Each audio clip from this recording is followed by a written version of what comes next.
Hey, this is Javen. I want you to get excited about this week's podcast. There's going to be a special word just for you to help you and challenge you in what you're going through. Get ready. It's time for you to start living your best life now, and it starts right now.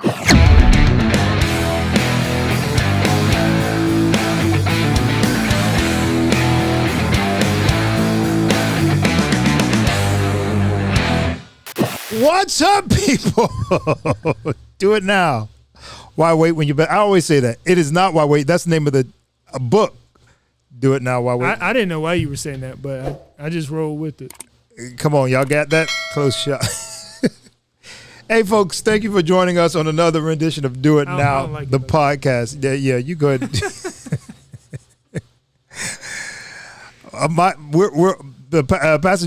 Pastor Charlie, businessman Charlie Robinson, my executive pastor. He's co-hosting with me today. What's up? Absolutely. How you doing? You talking to me or them? I'm talking to you and them. I'm talking to everybody. I'm excited to be here. Year of the yes. Year of the yes for us, 2023. Absolutely. I want to see what's going to happen. I'm excited. Yeah? Why? I'm excited. I know why I am, but why are you? I mean, it's one of those situations where when you say yes to God, and I'm telling you, like, it's just when you say yes and you remove yourself out of the situation, it really just takes all the limits off what really can happen. So it's like you think you know how big God is, but then you're really about to figure out, right? So that's why I'm excited. I want to see what's going to happen. Yeah. I think you just said it best. You think you know, but you don't know. You have no idea. So I really feel like this is a year where you have an opportunity to really take the limits off. Absolutely. And take the brakes off, I would say, and just kind of allow for this to be an opportunity to kind of say, let me see what God can really do if I just let him do what he wants, you know? So let's try to answer that. What does that look like? What does it look like taking the brakes off and letting God do what he really wants to do in our lives? Give an example of what people could do maybe in the areas of their life to let God do something. Well, I'll tell you one thing. Last time we had the opportunity to sit down and record, you said something, and it's just been ringing loud for me since you said it then, and it's that our experiences are not our own. Yeah. And so one of the things that I try to keep in mind, at the top of mind when I'm going into any business situation or relationship, is that I'm experiencing this for whatever it's worth at that time, but God is in control ultimately. And so what we have to do is remove ourselves from the situation of thinking that we have something to do with our success or our failures, right? And so all I need to do is say yes and let God do the rest, because everything that we think is amazing and wonderful, it's like we haven't even scratched the surface of what God really wants to do, because we're doing it based on what we think, right? You know, you saying that, it reminds me of a story. This takes me all the way back. This would have been about 1994, maybe 1995. I took a job at a church I didn't really want to work at, in a city I really didn't want to live in, and in a situation or scenario that wasn't really kind of what I was shooting for coming out of college, right? And I said yes to the job. Obviously, I took the job, so I accepted the job. I don't think I said yes to the assignment. Right. So this is where maybe there's something here. There's something on this, right? Because I'm physically there, and I have stopped the agenda of whatever it was I was shooting for, which was Nashville. I was trying to get record deals. I was trying to get in the studio, trying to get on the radio, all that stuff. Anyways, I'm at this job for, I would say, probably about 8 months, almost a year. I'm complaining the whole time. Yeah. I mean, people don't know I'm complaining. You weren't enjoying the process. Oh, no. Not at all. Like in my head. Yeah. You know what I mean? Like in my head. I'm going through, they don't know. Maybe they did. I don't know. But I'm definitely killing it. I'm getting the job done. But every day I'm coming there, man. I'm frustrated. I'm agitated. I'm a little bit depressed. And I have this epiphany of some sort where God says, why don't you just say yes to the assignment? Okay? And give these people, just give them your full-fledged, give them the 100% effort of yourself. Give into it. Lean into it. Right. And see what happens. My hand before God. I said yes to that day. And when I said yes to God that day, I leaned into the assignment. I created a whole curriculum for the department. I grew the choir from about 20 to 15 non-singing people to over 200 people. it exploded. Everybody that was anybody in the 90s came through there. I'm talking from Kirk Franklin to Yolanda Adams to even R. Kelly. Everybody came through there. Anyways, it was the it place to be. Yeah. And just about when I was riding that high wave, it was like God said, okay, now you got it. Now it's time for the record deal. Yeah. And shortly after that, I ended up having to leave the job. I ended up moving to California, and the rest is history. Well, I think about it. We were talking about it. I don't know if it was on a podcast or we were just on a conversation talking. I'm not sure. But it's like when you're going through these experiences, right? I equate it to like when you go to an amusement park. I love riding roller coasters, right? So it's like you wait in line, you get on the ride. You could do one or two things, right? You could either throw your hands up, experience it, have fun, go up, down, and you yelling, screaming, you just enjoying it. Or you could just be scared and you watching everybody else have fun, but you like approaching it with fear, right? And so it's like once you realize I'm just gonna say yes and I'm just gonna enjoy this thing, the ups and the downs, the experience that don't bother you, because that's all part of it, right? And so it just takes me back to just a couple of years ago, I walked away from my job. They gave me a promotion. Everybody saying, why are you quitting your job? I said, I want to see what's on the other side of fear. They're like, well, we just gave you a promotion. You making well into the six figures. Like, you walking away from, I want to see what's on the other side. I remember that. Right? And it's like people were looking at me like I was crazy. But it's like, if God is real and we believe this thing, if I'm going to keep coming here, I'm going to do something. But we're kind of the same people, right? So I'm not going to say it's easy for us because it's not easy, but we, whatever that is, we get it, right? How can we help somebody that don't think like how we think? I think like at the end of the day, that's what I feel like. Some people just don't, like y'all crazy. You know, I think it's a personal. I think at some point you have to get to that point where you say there has to be more to life. Yeah, and everybody has to figure that out. Whatever that personal space is for them that they have to go through, I think that's what has to happen. I mean, I think once you put yourself in a situation, or you've been in a situation, I know, your story, my story, like. You can't threaten me with failure. You can't threaten me with bankruptcy, foreclosure, repo. You might be hungry.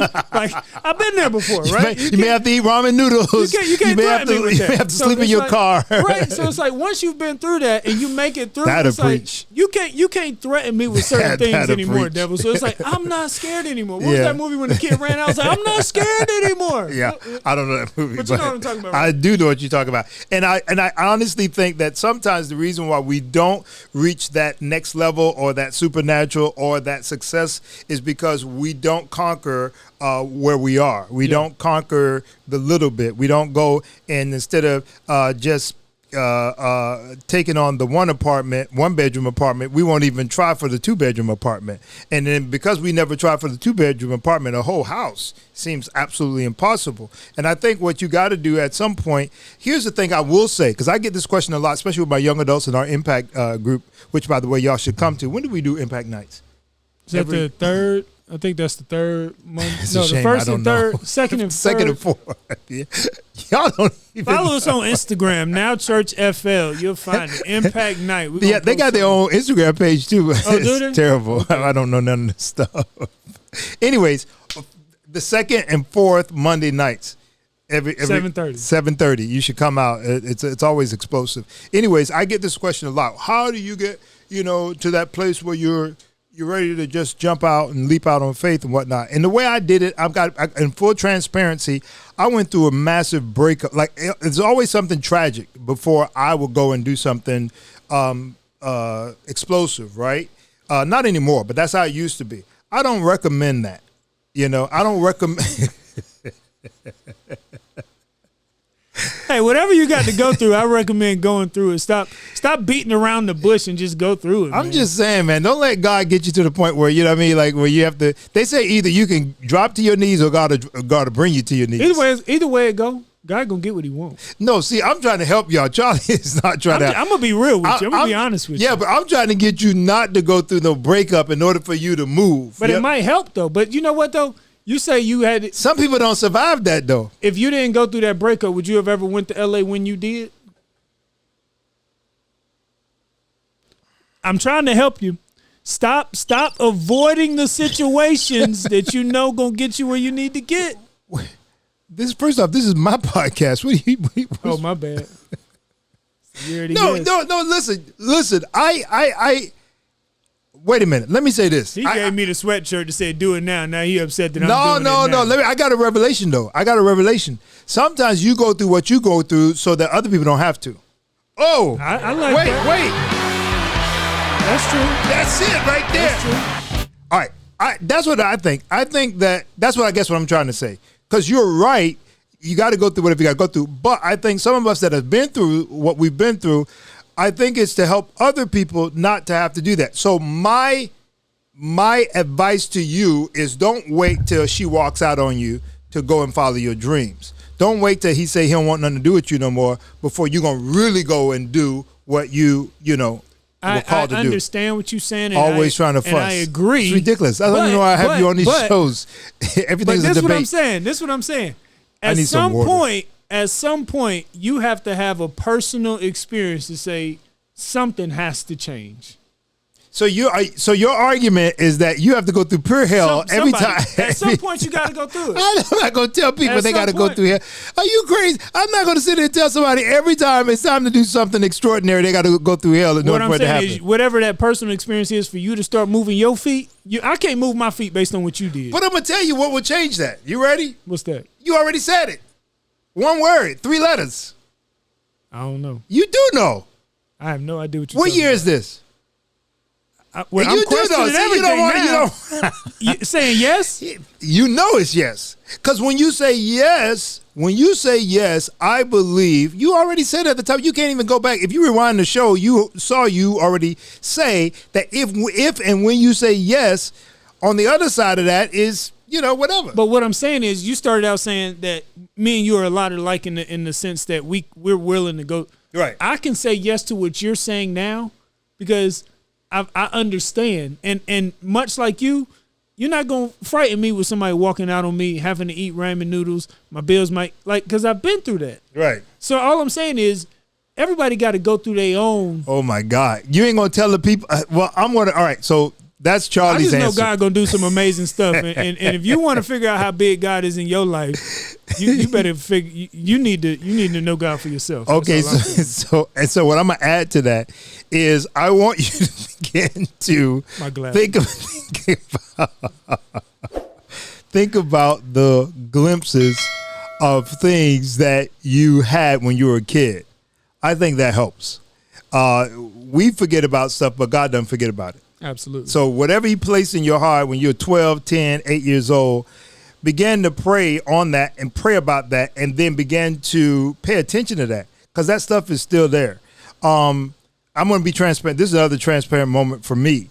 You just said something in the back. We just had a crazy, crazy service and, now church is just. Should have been here. Whew, man. Should have been here. This church is just crazy. Year to yes. Year to yes, man. It'd be straight fire in that place sometimes.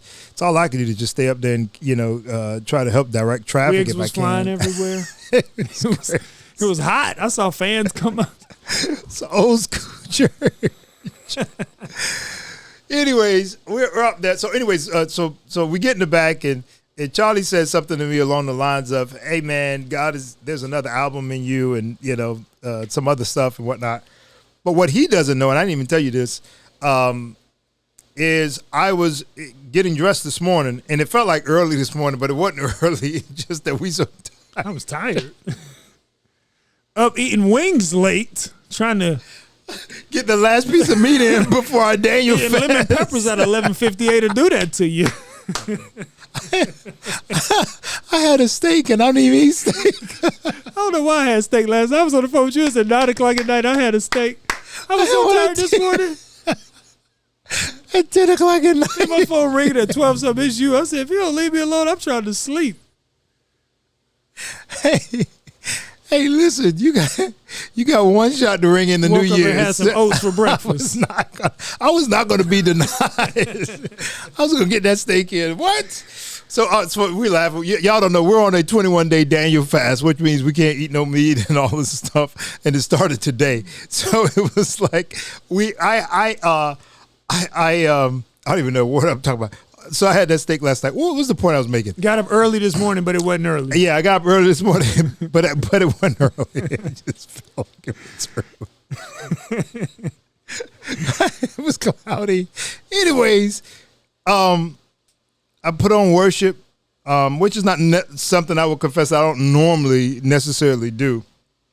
But I did do it today. And as I'm doing it, I don't know even if I can articulate the revelation that hit me, but what hit me was it's time to sing again, and you don't have to like it, because y'all, I'm tired. I tell you that to your face. I'm tired, right? So if this is the pastor that's like, yo, if God say get on a yacht and that's it, your term is up, I'm cool with that. But God said you got to sing again, and He said to me, you don't have to like it, but just say yes to it, and there's great blessings on the other side of it. And in that moment, I said yes, because I've been battling with that. I really have. There's an album I'm supposed to do, and I just really have not. I haven't even called the producer. I didn't even know that when I came and said something. So that must have been the Holy Spirit. Sometimes you have something. I ain't gonna say all the time, but not sometimes. So when you said that, that I knew exactly what you were talking about. But again, that's what I mean by being able to receive that next level without going through the difficulty. It really is as simple as yes. God placed it in your heart, say yes. God give you an idea, say yes. I get a lot of ideas in the shower. I do that too. Okay, so something's on that. Is that happening to anybody else? That happened to y'all? That hot water hits me, and man, I'm so mad because I can't remember nothing. That's the other problem. I'll be wanting to write everything down, but I'll get like all kind of ideas, and what I've learned to do that when the ideas come to say yes. You know what I get? I don't want to have a whole conversation about this, but I get a lot of ideas in the shower because I'm not watching TV and I'm not on my phone.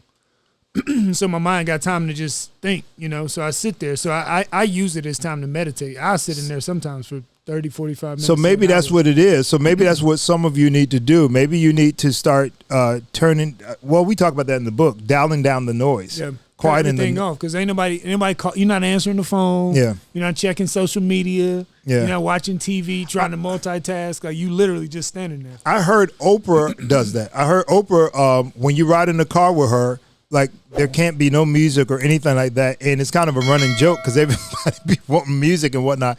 And she just won't allow it because what she's doing is she's in her own thoughts for wherever it is she's getting ready to, whatever show or whatever she's getting ready to do. And I find it to be very, very helpful, especially in my position, being a pastor and constantly being bombarded with surprises, right? And you work alongside of me. You know that we have surprises all the time. I mean, you would not believe all this constant, and you got to pivot. You got to constantly pivot. And in order to do that, you do have to have a clear mind. And I just think if you'll adapt, you don't have to be a pastor to do this. I just think in your life, your kids always, and the spouse and the lack thereof, all that stuff is always challenging you, and the mind has to stay clear. So you might in this year and in this season, especially at the top of the year, might need to get into that frequency of meditation. Absolutely. Quietness, nothingness, if you will. I would say begin starting your day like that, so you could just get clear. So you could on purpose go after what it is, because a lot of people start their day and they have no idea what they want the day to look like. Yeah. And then they wonder why at the end of the day they feel tired. They done got their butt kicked. They got loss after loss after loss, and they can't figure out why. Maybe it's because you didn't start your day like on purpose saying, I want this to happen, this to happen, this to happen, this to happen. So there's a couple of things that's going on, and I'll try to give this to you as I got it. One, there is the pausing on the noise to hear your own thoughts and obviously what God is saying to you. Then there is the articulation of purpose, which is the on purpose dictating the agenda of the day, whatever that may be. And I will say this, part of that is your responsibility, part of that is God's responsibility. What you don't want to do is get into the habit of getting in front of God and determining what only is going to happen. And I can certainly tell you that as a pastor, and you've watched me do this all the time. We do full-on run sheets here at Now Church. We make sure, and the media team, and they're all here, and they can tell you we're very adamant, and I'm very a good stickler about timing and all that kind of stuff. But at the same time, I'm always willing to let God do whatever he wants to do in a certain flow within that time frame, no matter what. So I think it's good to have both. You do need to plan your year. You do need to plan your day. You do need to plan your week. But you also need to have that window of opportunity for a surprise. The window of opportunity for, let me say it this way, the window of opportunity for the supernatural. Right. Something extraordinary, something different. Then when it hits you, here's what I've learned. Oh, boy, y'all going to be so glad y'all are tuning into this podcast. I've learned, going back to the topic of what we're talking about with yes, I've learned to say yes to stuff that I don't even know how to do. That's the best time to say yes. That's the best time to say yes, because oftentimes when we know how to do it, that's not God. Because the word says that his ways are higher than our ways, his thoughts are higher than our thoughts, right? So if you got it figured out from A to Z, you got all the steps figured out, that can't be God based on what the word says. Yeah. But if all you know is I got peace about it and I'm gonna say yes, but I don't know how it's gonna work. Let's go. That's when it's like, okay, God, let's see. I'm excited. And that's why there's I'm not going to say no, but that's why there's little original talent these days, original ideas, original forces coming out. And if you want to sit there and clown secular people, the kids on TikTok, all the folks that are, pushing a terrible agenda, a negative agenda, sinful agenda, and you say, why are they so popular? Why are kids going after them? That's because they're doing that. They are saying yes to stuff they don't even know what they're doing. They're just trying it. They're just going after it. And I just think that if we're going to be these people of faith, like we say we are, then it's going to involve faith. Yeah.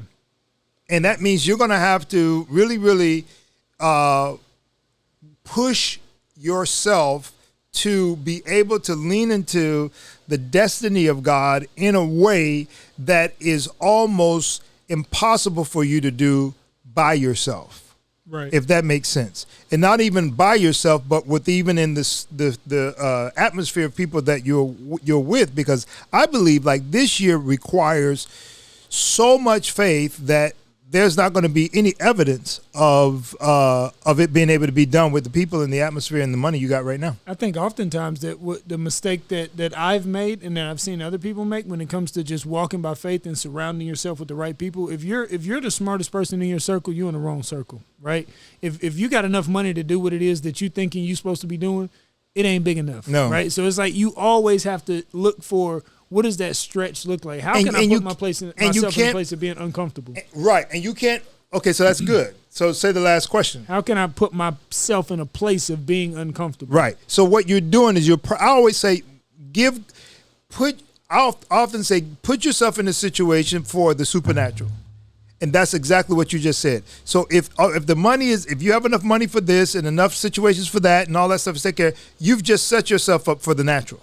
You've set yourself up for limitations of whatever it is you can do. But when you put yourself in a scenario, and sometimes you have to do that. Sometimes God's not going to do that for you. Sometimes the situation's not going to do that for you. Sometimes you have to push that envelope a little further and say, let me see what this feels like. Let me see what this looks like. What happens if you open the church up for 21 days and tell people we're praying live and not on the phone? What happens if you decide to do a soiree, and charge people money for it and, look to raise $10,000 in one night to pay for your SummerSlam sport camp in the middle of Christmas, where people are supposedly buying gifts for other people? What happens if I put myself in this maybe it'll happen.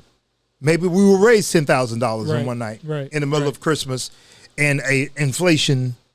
But I'll tell you, you said it earlier. You said go back to when you were a child, right? I was thinking the other day, we have in Brooklyn's room, she has like a canopy bed, and she's swinging on the bed. And I said, Brooklyn, stop. One of the things she likes to do, she swings from it and lets go, and I catch her. Oh. And I'm like, stop, not right now. Wait, I'm not ready to catch you right now. Stop.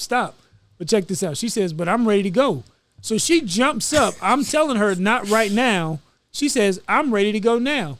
Because she had so much faith that I was going to catch her. That's great. She made me stop what I was doing to catch her. So it's like, if you go back to that place where it's like, I don't care what's going on. I know that when I let go, God gonna catch me, regardless of what it looks like. All I know is my daddy ain't gonna let me hit this floor, right? You just killed that. So she doing her thing and made me stop what I was doing to attend to her at that moment because I had to. I wasn't going to let her fall. Because you had to. I wasn't going to let her fall. Because you took the step of faith and you responded to her faith. I had to. Or either I was going to let her crack her head on the floor. I had to catch her. I present to you that half of what you don't have is because you did not jump to get it. Yep. Because you didn't take the leap. But that if you would have taken the leap, if you would have taken the jump, if you would move, God gonna catch you. God would catch you. Every time. Every time. Every time. And the crazy thing about it is you ain't got to like it. Most of the time you won't. Yeah, you got to get out of that. Yeah. Get out of the idea of having to like something before. It's not about how you feel. That's immaturity anyway. Yeah. You know, that's what an immature person will do. When you become mature in relationships and in business and all that, Absolutely. You do a lot of stuff that you don't like to do. So get out of the idea of I have to like something first before I'll activate it. Also, get out of the idea of being afraid or uncomfortable with these things that will stretch you or when you don't know the outcome. Like that's got to start being fun to you. Yeah. Does that make sense? Yeah. Like that's got to start being like, okay, let's just see if we can do this. And begin, like you said, on the roller coaster. Like you got to kind of start saying, okay, let's get on this roller coaster. Let's see how fast this thing can go. Let's see how far it can dip and whatnot. And I hear some people saying, but I don't want to go fast. So what do you say to that? I don't want to go fast. I don't want to dip.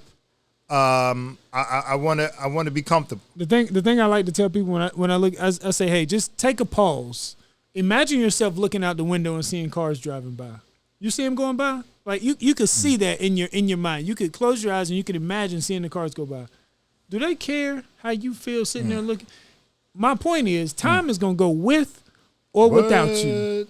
So either you could jump in, or you could sit back and be a spectator. But with or without you, it's gonna happen. Let me tell you how crazy that is, right? Purpose is something that you cannot get rid of. It's something that will never go away. It is something that's directly connected to your existence. So it breathes on you and in you. It's the thing that frustrates you every time you back away from it, or every time you try to act like that ain't me, or I ain't got nothing to do with that.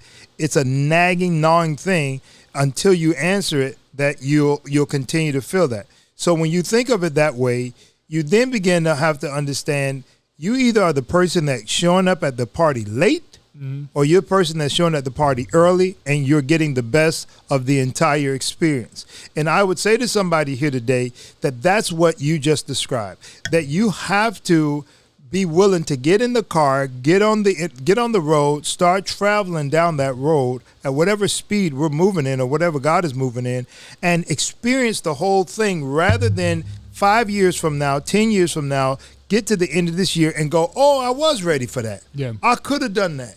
And y'all know what I'm talking about. Y'all know people that are less talented than you, less educated than you. They have less charisma than you do. They have less connections than you do. And they're taking over stuff that you should have took over. And they just did it. Yeah. And you sit there and you didn't know that at the time when it was offered to you. And you didn't say yes to it because you were afraid and all that kind of stuff, only to see somebody that is less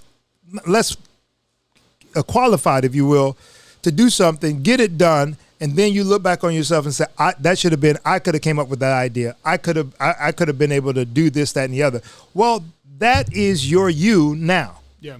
One of the things I like to tell people is that it's one of the most frustrating things, or in my opinion, the most frustrating thing in life is it's never what's coming against you, but it's what's inside of you trying to get out, right? And it's like once you've been exposed to a certain level of thinking, a certain level of living, a certain level of understanding that God is amazing, right? Yeah. Once you've been exposed to that and something on the inside of you starts bubbling up, it's trying to get out. It's like that purpose is trying to get out. And so everything you see that's not attached to what's inside of you doing what it's supposed to do, it starts frustrating you. It's amazing. And you wonder why it's frustrating you, but it's because that thing inside of you is trying to tell you, hey, you're supposed to be doing more. You know what I mean? And you're frustrated. It's the God factor. Yeah. It's the God factor. The flesh never is going to push you to do that, by the way. Your flesh side will never say, hey, let's go. Yeah. You know, it'll push you to do some bad stuff, but it ain't going to push you to do nothing great. Push you to be lazy. Yeah, exactly. Be comfortable. It ain't going to push you to do nothing great. And I'll tell you, and I feel like we got to go. This is our time. Listen, y'all do me a favor. Y'all post and tweet and share this link. I feel like a lot of people need to see this podcast or hear it, okay? So wherever you're listening to this at or watching it, I want you to share this with at least 5 people. I believe this is part of the Paying It Forward, part of the year of the yes for you and your family. So please do that. Be obedient in that. And I believe those people that are going to be blessed that's going to hear this, because I want to say one more thing, that righteousness, I'm kind of going over a little bit. But righteousness, you're never righteous. What you're describing is the God factor that's on the inside of us, right? So you're never righteous on your own. It's impossible for man to be righteous. Only God is righteous. Only Jesus is righteous. And when you have him in your heart, then the righteousness of God that's inside of you make you a righteous person. Yep. But it's not you, it's the God that's in you. And from that place is where that greatness, that explosion, that exploration or exploring new things come from. Jesus was not afraid of anything. He wasn't afraid of no man. The power of God is stronger than anything. Greater is he that's in us and he that's in the world. So I just encourage you this year, the year of the yes, as you start this journey, that you take huge steps of faith, that you win big. There's nothing you cannot do, no ground you cannot cover, no idea that you cannot explore, because this is the year of the yes for you and your family. Absolutely. Good? Absolutely. I love it. I love it. Go after it. I'm telling you, is no time like the present than to just make it happen, man. Do it. Do it now. Do it now.